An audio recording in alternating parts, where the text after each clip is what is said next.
Ring the bell.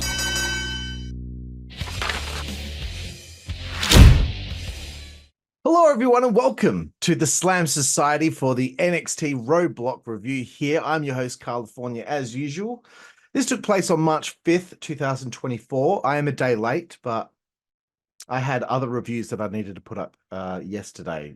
So just, time getting away from me. Anyway, let's kick on with it, shall we? Lexus King is involved in the intro to the show, and he's driving a convertible talking about Roadblock. I dig on their NXT specials how they do these little things. I think it's quite fun. As we know, Roadblock is the final stop or for a special anyway, before we get to Stand and Deliver on WrestleMania weekend. Maybe I should get a bit more comfortable, hey? Okay, so we started off the show with the Asylum match. Gacy taking on Dijak in what I would assume might be the feud-ending match, but you never know. You never know with NXT sometimes. It can be a little unpredictable. First thing out of the gate, I want to say Gacy has a great theme song, don't you think? That is a really cool song. The Asylum match was interesting. It's something different, and it seems like Dijak is always a part of these types of matches. He gets to be, he did like a jailhouse match with Tony D'Angelo. He gets to do all these crazy little stipulations. Obviously, spot of the match was that moonsault off the top of the cage. He landed it flush on Gacy. Then Gacy ended up in that straitjacket.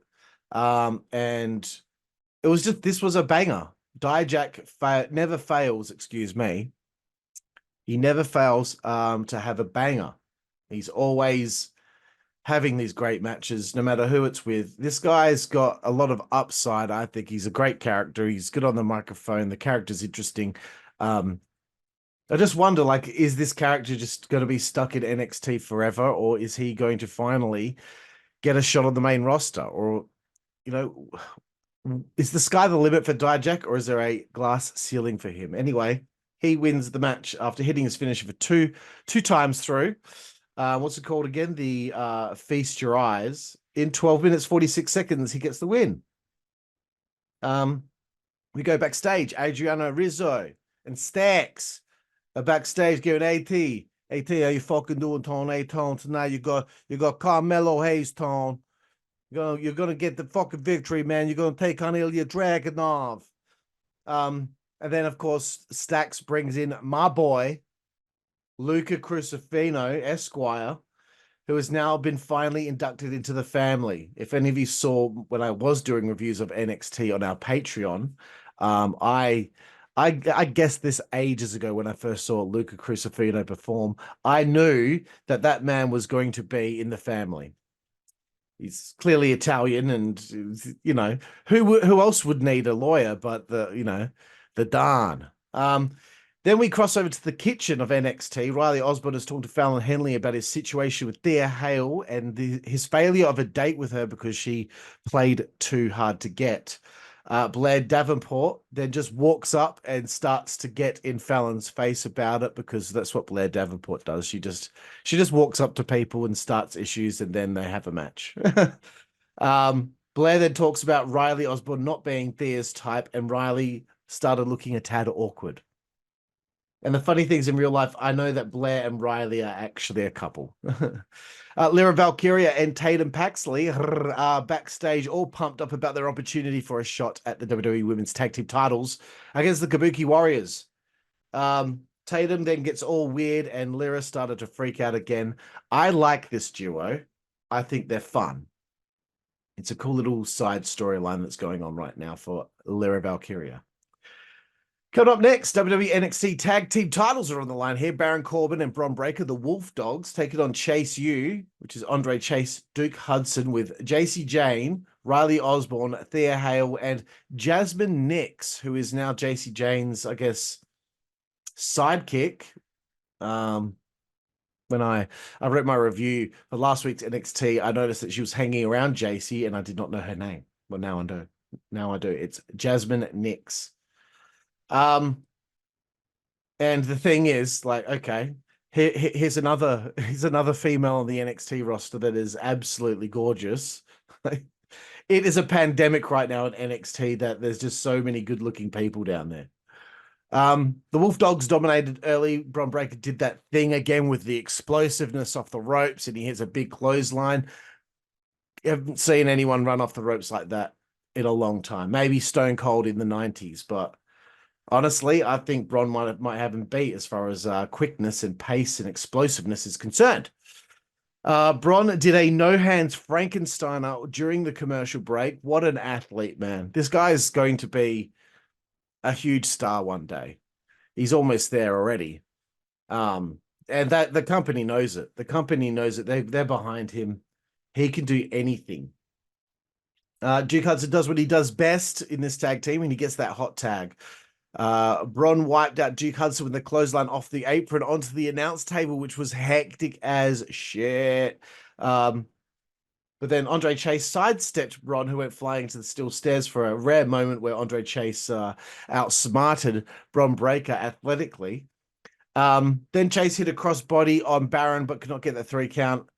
The only thing I wasn't happy about the finish was the fact that he got hit with the end of days, even though Vic Joseph kept calling it the deep 6. It was the end of days, but because they wanted to get Baron to do the spear afterward, they have Andre Chase no sell it and stand up to take the spear. So we do realize that finishing move, people used to never get up from it. There's only one person who's kicked out of it, and it is Drew McIntyre. So anyway, a fantastic spear, of course, from Bron, and they retain the titles. 11 minutes, 18 seconds. Good shit. Next, Kelly Kincaid walks into Carmelo Hayes' office and asks for Hayes' thoughts on the situation with Thea Tom. Carmelo has a fresh squad of security behind him now, and he's serious about being NXT champion come Stand and Deliver. Siegel's match up next. Shawn Spears against, I guess he's a debutant here in NXT, Uriah Connors. As far as Shawn Spears is concerned, right, I was very surprised to see him be the mysterious guy but behind all these messages for weeks on end. I'm surprised to see him back in NXT. It's nothing against him. I just didn't think NXT needed more people. But I'm assuming he's here to help the next generation. Because to be perfectly honest, I got some inside information that NXT have like 10 to 20 people who are ready for television that haven't even been brought out yet. And they have so many people on their roster. Where does someone like Eddie Thorpe fit in? You know, or Trey Bearhill, who was there for a couple of weeks, seemed like he needed a little bit more work, but where are you going to fit all these people in? You know, it's concerning. Which is why I always say they should take NXT level up and they should make that a 1 hour show instead of 30 minutes, add a bit more story to it, make it be a bit more for the newer talent in NXT to you know, get out there and have some story and, you know, or just people who can't get on the main show, you know, we could use that time. Who knows? Maybe you could shop around and maybe the CW network might want to pick level up as well. Anyway, back to this match. Uriah got just wiped out early here in short order. I've never seen Shawn Spears look better. Already his presentation is better than it was in AEW. I'm not just saying that. It's clearly a running theme right now when you look at someone like Lexis King. Shawn Spears in 1 minute and 12 seconds. You know, did he ever win a squash match in AEW? I don't know. After that, Shawn cut a promo on Ridge Holland, who he attacked last week in his debut with a chair. Ridge came out and he brought the ruckus. Spears handed Ridge a chair and he was unable to hit Spears with it because of the referee stopping him, but also because Ridge second-guessed himself. I don't know. This is an interesting little story here. It's a mind games fueled feud between Spears and Ridge. Holland. I almost said Holloway. Anyway, another backstage promo. Josh Briggs approaches Brooks Jensen backstage about challenging Obafemi to a match for next week for the North American Championship, and he's concerned because Obafemi is a big bastard. Brooks cut a passionate promo about beating Femi and walks off, followed by Dijak telling Briggs that Brooks is likely a dead man. Coming up next, Ilya Dragunov, an interview with Kelly Kincaid. They did good with Kelly here because I've been complaining the last few weeks that I haven't seen her do a lot of stuff, and she's supposed to be around that building trying to get the scoop. You know, the narrative of the show. You can do backstage promos all you like, but it's better when you have that backstage interviewer and you establish them as that broadcast journalist, a journalist going around getting the scoop, like Michael Cole did, like Kevin Kelly, Jonathan Coachman. People did it all the time back in the day instead of just standing one spot. So anyway, Ilya talks about the main event and his potential challenges, Carmelo or AT, how you fucking doing, Tone? And then Stacks and Crucifino show up, and they talk about, the Donnies making moves. So look, if this becomes the Tony D'Angelo show, I will not be complaining.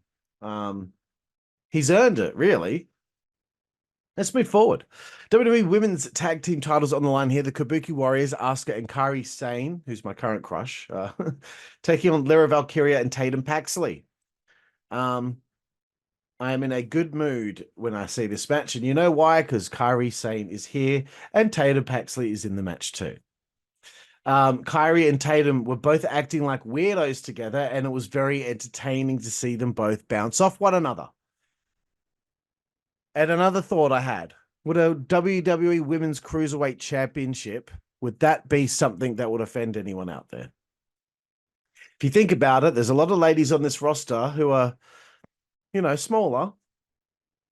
I saw a bit of work between Kairi and Tatum where there was a bit of high-flying antics, and I thought to myself, wouldn't it be great if there was like a Cruiserweight champ or a Featherweight Championship, whatever you want to call it, and then you have some of the smaller ladies with something to fight for, like an Ivy Nile, like a other short wrestler. I don't know. There's heaps of them. Maybe it worked, maybe it wouldn't work, but I guess the idea of weight classes in WWE is a pretty passe concept. During the match, Izzy Dame and Kiana James were screaming bloody murder with Thea Hell backstage. And it's just funny. This happens all the time with people screaming at each other, wanting to kill one another over these little issues that go on. And it's like every person on this roster is unhinged. So unprofessional. Lyra got a hot tag. She brought some sizzle to the match. Tatum and Lyra hit that backbreaker leg drop combo that you might remember Steve Blackman and Al Snow from Head Cheese hit back in the day. Tatum and Lyra looked, in the driver's seat at this point, but then Lyra accidentally spin kicked Tatum. Kairi ended up hitting the insane elbow with the help of Asuka, and they picked up the victory, retained in 13 minutes, 14 seconds. I thought this was great, and I felt like Tatum and Kairi had chemistry. Let's get on to the next thing. After the match, that little psycho hose beast, Roxanne Perez, brutally assaults Lyra Valkyria, cementing that heel turn, and it makes it obvious now where the ladies are headed as it pertains to Stand and Deliver and the NXT Women's Championship. Coming up next, Blair Davenport taking on Fallon Henley. Fuck. This should be a good one. Both these ladies are up there right now as far as being my top women's wrestlers of 2024. Fallon has really upped her game in the ring, especially with her aggression. Blair's pretty much been on fire the last few months. I had to laugh, though, listening to Fallon sell and scream in pain. She is so loud when she does that. Even when she hits someone, she screams. It's something to see. I don't know if she's got that off Albert, because I know Matt Bloom's there in NXT teaching them how to wrestle. But anyway, Blair missed a running knee on Henley, and then Henley got in the ring. And then Sol Ruka makes her return, comes out from the crowd. She was bouncing along the barricade, and she did a cartwheel on it, and then she kind of cartwheeled off into like a DDT onto Blair Davenport. But it's a risky move, and she didn't pull it off. It looked messy. But Blair has another lady from the past who is seeking some revenge because she had attacked a whole bunch of ladies around the same time. I was happy to see Fallon get a big win here. She has worked very hard and deserves to climb the card up a bit. 3 minutes 28. Jayne is backstage chastising Andre Chase and Duke Hudson for losing the NXT Tag Team title match. Thea runs in, wigging out over her her near fight, excuse me, with Kiana and Izzy, and expected Jacy to team with her next week. But then Jacy said no. So I'm guessing Fallon will take the spot because Fallon was talking to Riley Osborne backstage. I really thought Jacy was turning babyface, but I don't know. Maybe they decided against it. Anyway, Gigi Dolan is in Ava's office wanting a match with Ariana Grace, but Ariana apparently said she didn't want to fight her. Ariana then shows up at her delusional best, and it's very entertaining. She says she will do the match on the condition that if she wins, Gigi has to learn how to be a real lady like her. Anything Ariana does at the moment is gold, dude. Gold. Gold, Jerry. Gold. Shawn Spears' interview with Kelly Kincaid as he's exiting the building. This is what a broadcast journalist does. She runs around and she looks for the subjects and she tries to find a narrative. Great stuff. Spears goes on to address doing battle with Bridge Holland next week. Just had to stop myself from yawning. It's like 20 past 11. The no quarter catch crew come out.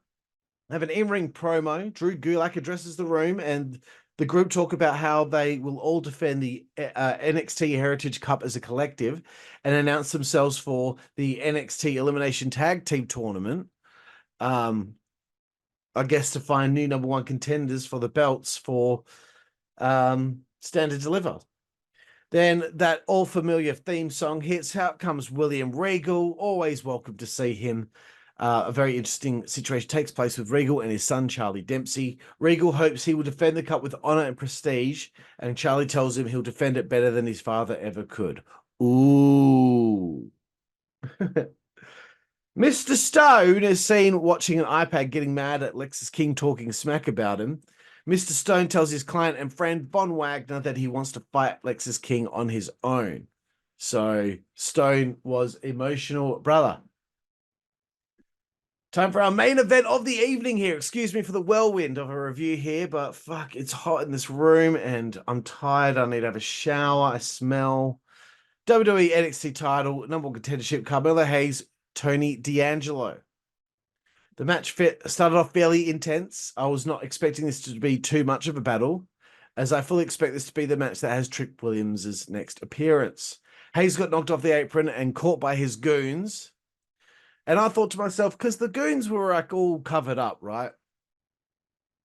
Wouldn't it have been great if Trick was one of the security guards, or he'd beaten up a security guard and taken his outfit? That would have been interesting. And then when they're all waiting for him at the ramp, the guy at the back could have ended up just being Trick and he could have just turned around, taken the mask off and run to the ring. That's a missed opportunity, I think. They battled for a few more minutes. As the security were waiting for Trick at the entranceway. The distraction led to D'Angelo hitting the forget about it on Carmelo Hayes. He wins. He challenges Ilya Dragunov at Stand and Deliver now. That match was 10 minutes, 34 seconds. After the match, oh, sorry, I forgot to mention they did play Trick Williams' theme song during the match, just for a quick tease. Finally, Trick's theme song hits. He finally reveals himself from a different section of the building. He gets into the ring. He lays out Carmelo and his security. The crowd chant, "Whoop that Trick! Whoop that Trick!" as we go off the air. Another fine NXT special here for NXT Roadblock and a perfect last stop before hitting Stand and Deliver. If I were to rate it out of 10, I'd probably give it an 8 because it was entertaining, but it wasn't amazing, but it was entertaining. They had different flavors throughout the show, a bit of drama, some storyline progression. It's always a good time when you're watching NXT. So there we have it, everybody. My review show here of NXT Roadblock 2024. Great to have you here. Thank you for supporting the Slam Society, and we will see you down the road. Thank you.